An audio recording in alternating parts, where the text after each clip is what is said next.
ನಾವು ನೆಕ್ಸ್ಟ್ ಬಂದ್ವಿ ಯಾಣಕ್ಕೆ. ಇದು ಮೇನ್ ರೋಡಿಂದ ಓನ್ಲಿ 5 ಕಿಲೋಮೀಟರ್ಸ್ ಅಷ್ಟೇ ಇರೋದು. ಓನ್ಲಿ ಒನ್ ವೇ ರೋಡ್ ಅಷ್ಟೇ ಇದು. ತುಂಬ ಚೆನ್ನಾಗಿದೆ ಇದುವೇ. ಯಾಣಕ್ಕೂ ಕೂಡ ಎಂಟ್ರೆನ್ಸ್ ಫೀಸ್ ಇದೆ. 300 400 ಇರ್ಬೋದು ಮೇ ಬಿ. ಎಂಟ್ರೆನ್ಸಿಂದ ಯಾಣಕ್ಕೆ ಅರ್ಧ ಕಿಲೋಮೀಟರ್ ಅಷ್ಟೇ ಇರೋದು. ಟ್ರಕ್ಕಿಂಗ್ ಮಾಡ್ಕೊಂಡು ಆರಾಮಾಗಿ ಎಂಜಾಯ್ ಮಾಡ್ಕೊಂಡು ಬರ್ಬೋದು.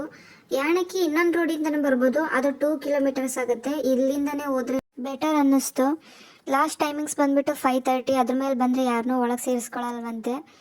ಅದಾದಮೇಲೆ ಇಲ್ಲೊಂದು ದೇವಸ್ಥಾನ ಇದೆ ಒಳಗಡೆ, ಗಂಗಾ ಚಂಡಿಕಾ ಭೈರವೇಶ್ವರ ದೇವಸ್ಥಾನ. ಆದರೂ ಸುಸ್ತಾಗಿ ನಡ್ಕೊಂಡು ಬಂದಿರೋರಿಗೆ ಟೀ, ನೀರು, ಸ್ನ್ಯಾಕ್ಸ್ ಎಲ್ಲ ಸಣ್ಣದಾಗಿ ಸಿಗುತ್ತೆ. ನಮಗೂ ಸುಸ್ತಾಗಿತ್ತು, ಅಲ್ಲೇ ನೀರು ಕುಡಿದ್ಬಿಟ್ಟು ಒಳಗೆ ಹೋದು. ಅದು ಬೇರೆ ಹೊಟ್ಟೆ ಬೇರೆ ಹಸಿತಿತ್ತು. ಇಲ್ಲಿ ಊಟ ಅಂತ ಏನು ಸಿಗಲ್ಲ, ಜಸ್ಟ್ ಸ್ನ್ಯಾಕ್ಸ್, ಚುರುಮುರಿ ಆ ಥರ ಅಷ್ಟೇ. ಕೈ ಮುಕ್ಕೊಂಡಂಗೆ ದೇವಸ್ಥಾನದೊಳಗೆ ಹೋದ್ವಿ. ಇಲ್ಲಿ ವಿಶೇಷತೆ ಬಂದ್ಬಿಟ್ಟು 2 ಶಿಖರ ಬರುತ್ತೆ. ಒಂದು ಭೈರವೇಶ್ವರ ಶಿಖರ, ಇನ್ನೊಂದು ಮೋಹಿನಿ ಶಿಖರ ಅಂತ.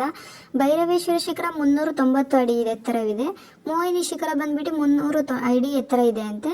ಇಲ್ಲಿ ಭೈರವೇಶ್ವರ ಶಿಖರ ತಳದಲ್ಲಿ ಶಿವನ ದೇವಾಲಯ ಇದೆ ಅಂತ ರಚನೆ ಆಗಿದೆ. ಮತ್ತೊಂದು ವಿಶೇಷತೆ ಏನಂದ್ರೆ, ಶಿವನ ಲಿಂಗದ ಮೇಲೆ ಚಾವಣಿಯಿಂದ ನೀರು ಜಿನುಗೋದ್ರಿಂದ ಇಲ್ಲಿನ ಸ್ಥಳದ ಪವಿತ್ರತೆನೇ ಹೆಚ್ಚಿಸುತ್ತದೆ ಅನ್ನೋ ನಂಬಿಕೆ ಇಲ್ಲಿಯವರಿಗೆ.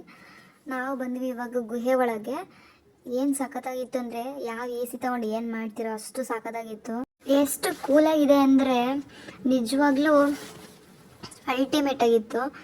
ಎಷ್ಟೆಷ್ಟು ಎತ್ತರ ಇದೆ ಅಂದರೆ ಹೆಂಗೆ ನೇಚರ್ ಕ್ರಿಯೇಟ್ ಆಗುತ್ತೆ ಅನ್ನೋದು ಗೊತ್ತಾಗ್ತಿಲ್ಲ, ಅಷ್ಟು ಚೆನ್ನಾಗಿತ್ತು ಎತ್ತರ. ನಾನು ತಲೆ ಎತ್ತಿ ನೋಡೋಷ್ಟು ನನ್ನ ಗೋಣೆ ನೋವಾಗ್ತಿತ್ತು, ಅಷ್ಟೊಂದು ಎತ್ತರ ಇದೆ. ಇಲ್ಲಿನವ್ರು ಎಷ್ಟು ಕ್ಲೀನ್ ಮೇಂಟೈನ್ ಮಾಡಿದ್ದಾರೆ ಅಂದರೆ ಗುಡ್ ಫೀಲ್ ಇತ್ತು. ಅಷ್ಟೇ ಕೂಲಾಗಿ ಇತ್ತು, ನೋಡೋಕೊಳ್ಳೆ ಸಖತ್ತಾಗೇ ಇತ್ತು. ತುಂಬ ಎಂಜಾಯ್ ಮಾಡಿದೆ ನಾನು ಮಾತ್ರ. ನೀವು ಕೂಡ ಒಂದ್ಸಲ ಬಂದು ಹೋಗಿ. ಹಾಗೆ ನಡ್ಕೋತಾ ಬಂದರೆ ಕೃಷ್ಣನ ದೇವಸ್ಥಾನ ಇವಾಗ ರೆಡಿ ಆಗ್ತಾ ಇದೆ. ಇನ್ನೊಂದು 5-6 ತಿಂಗಳಲ್ಲಿ ರೆಡಿ ಆಗತ್ತಂತೆ. ಬಂದವರು ನೋಡ್ಕೊಂಡೋಗಿ, ಸಖತ್ತಾಗಿ ರೆಡಿ ಮಾಡಿದ್ದಾರೆ ಮಾತ್ರ. ಕೊನೆಗೂ ನಾವು ಮುಗಿಸಿದ್ವು ಯಾಣನ. ತುಂಬ ಚೆನ್ನಾಗಿತ್ತು. ಹಾಗೆ ಇಲ್ಲೊಂದು ಸ್ವಲ್ಪ ಫೋಟೋಸ್, ವೀಡಿಯೋಸ್ ಎಲ್ಲ ತಗೊಂಡು ನಾವು ಹೊರಟು ನೆಕ್ಸ್ಟ್ ಪ್ಲೇಸಿಗೆ. ಎಷ್ಟು ಮೆಮೊರಿ ಕ್ರಿಯೇಟ್ ಆಗಿದೆ ಅಂದರೆ ಇಲ್ಲಿ ಸಖತ್ತಾಗಿತ್ತು ಪ್ಲೇಸ್ ಮಾತ್ರ.